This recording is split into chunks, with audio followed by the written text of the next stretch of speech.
9 مئی کا واقعہ آپ کے سامنے ہے،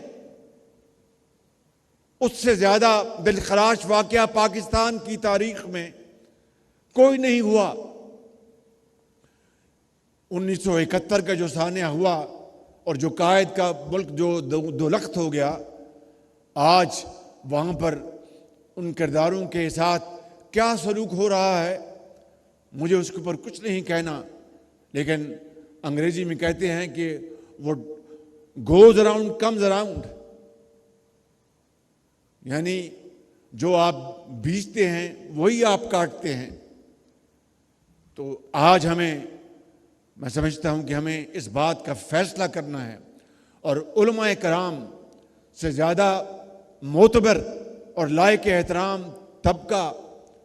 اس ملک میں اور کوئی نہیں جو کہ امن اور بھائی چارے کا پیغام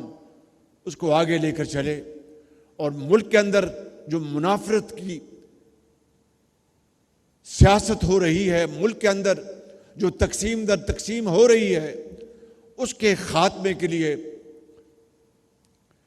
ممبر رسول سے آپ سے زیادہ کوئی اور معتبر آواز ہو نہیں سکتی۔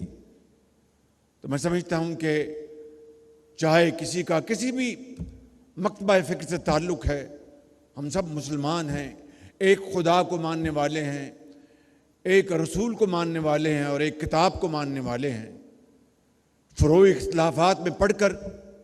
ہم اپنا وقت ضائع کریں گے